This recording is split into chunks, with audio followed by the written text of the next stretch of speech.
شداد کون تھا؟ اس کا خاندان اور بادشاہت۔ نام اور نسب۔ شداد یا شداد بن عاد عرب کی قدیم ترین اور طاقتور ترین قوم عاد کا بادشاہ تھا۔ یہ قوم حضرت ہود علیہ السلام کی قوم تھی۔ جغرافیائی محل وقوع۔ یہ قوم احقاف نامی علاقے میں رہتی تھی جو ریت کے ٹیلوں کو کہتے ہیں۔ یہ علاقہ موجودہ یمن اور عمان کے درمیان سمجھا جاتا ہے۔ طاقت اور قوت۔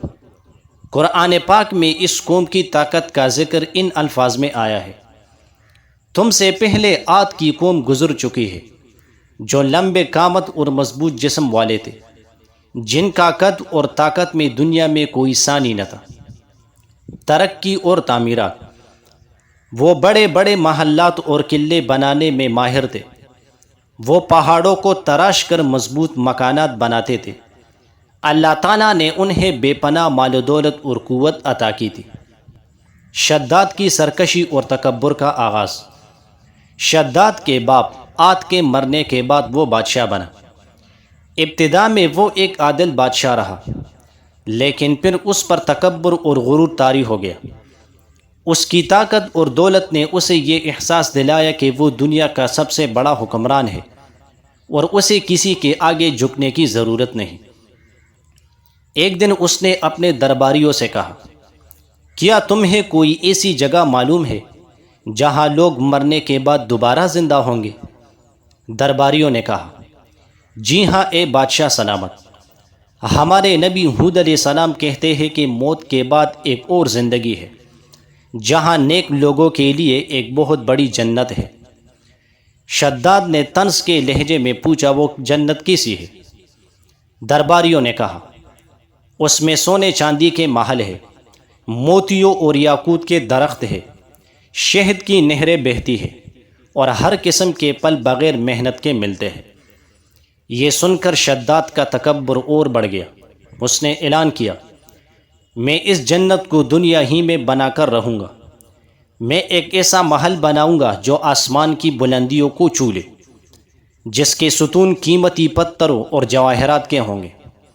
میں دکھا دوں گا کہ میں بھی ایک خدا کی طرح عظیم ہوں۔ میں موت کے بعد کی جنت کا منتظر نہیں رہوں گا، بلکہ اس جنت کو اپنی طاقت سے یہی زمین پر بنا ڈالوں گا۔ یہ وہ لمحہ تھا جب شداد نے کلم کلا اللہ تعالیٰ کے سامنے بغاوت اور چیلنج کا اعلان کر دیا۔ ارم ذات العماد کی تعمیر۔ محل کا نام۔ شداد نے اپنے محل کا نام ارم ذات العماد رکھا۔ قرآن پاک میں اسی نام سے اس کا ذکر آیا ہے۔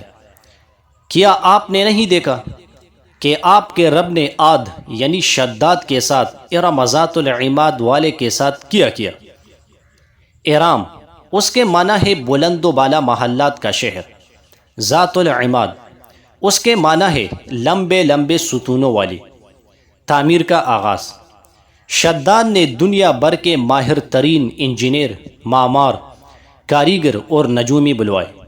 اس نے حکم دیا کہ دنیا کے ہر خطے سے قیمتی پتھر، سونا، چاندی، موتی، یاقوت، زمرد اور ہر قسم کے جواہرات جمع کیے جائے۔ محل کی تفصیلات تاریخی روایات کے مطابق۔ ستون۔ محل کے ستون سونے اور چاندی کے تھے جن پر جواہرات جڑے ہوئے تھے۔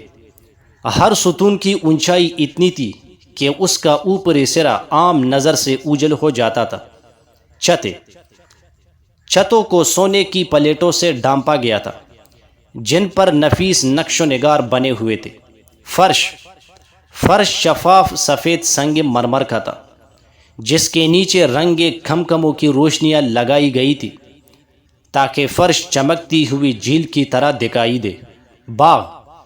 محل کے گرد ایک وسیع و عریض باغ لگایا گیا جس میں دنیا بھر کے نایاب پھلدار درخت لگائے گئے۔ درختوں کی جڑیں سونے کی تھی اور شاخیں چاندی کی، پتے ہرے زمرد کے تھے اور پھل موتیوں اور یاقوت کے تھے۔ نہریں۔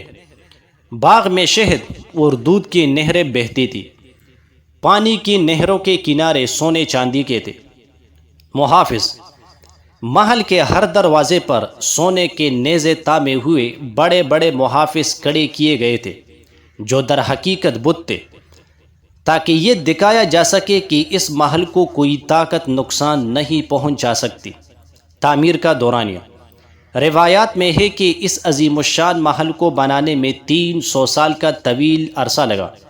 شداد نے اپنی پوری طاقت اور دولت اس میں لگا دی۔ تکمیل کا دن اور اللہ کا عذاب: آخر وہ دن آ ہی گیا جب ارم ذات العماد کی تعمیر مکمل ہو گئی۔ شداد نے اپنے درباریوں، وزیروں اور لشکر کے ساتھ محل میں داخل ہونے کا فیصلہ کیا۔ وہ اپنی شاہی سواری پر سوار ہوا اور اپنے ہزاروں کے لشکر کے ہمراہ محل کی طرف روانہ ہوا۔ وہ اپنی اس عظیم کامیابی پر نہایت مغرور اور فخر محسوس کر رہا تھا۔ اس کا خیال تھا کہ اس نے اللہ کی جنت کو ہی دنیا میں لا کھڑا کیا ہے۔ لیکن جب وہ اپنے محل کے قریب پہنچا تو اس نے دیکھا کہ آسمان پر ایک بادل کا ٹکڑا نمودار ہوا۔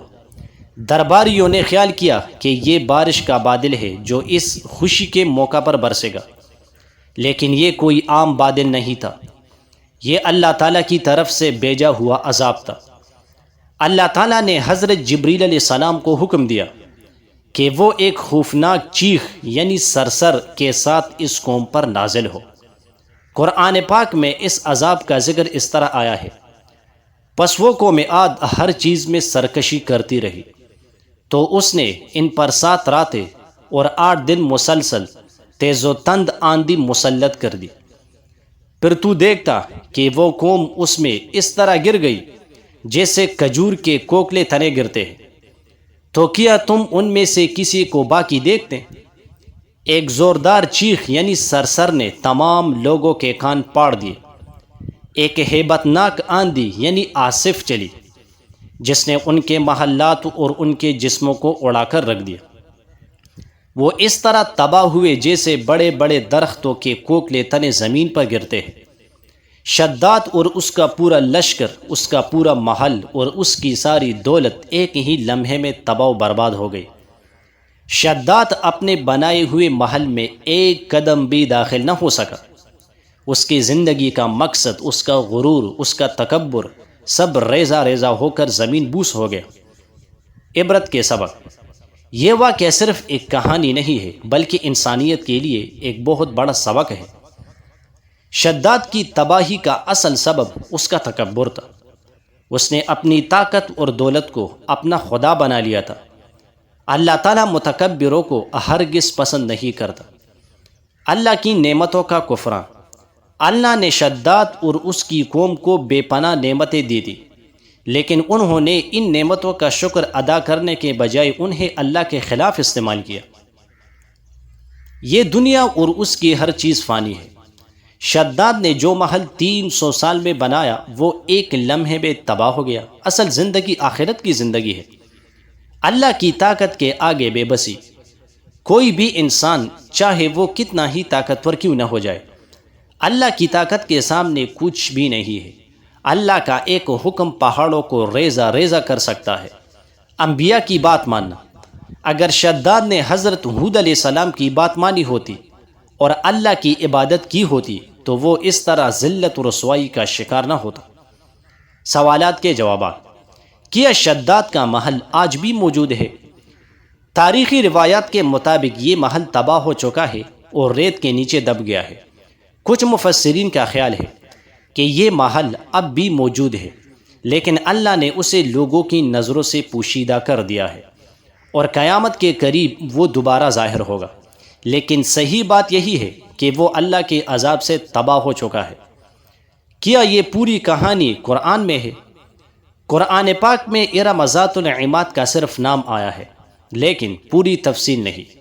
پوری تفصیل احادیث مبارکہ اور تاریخ دانوں جیسے طبری، ابن کثیر اور ابن اسیر کی کتابوں میں ملتی ہے۔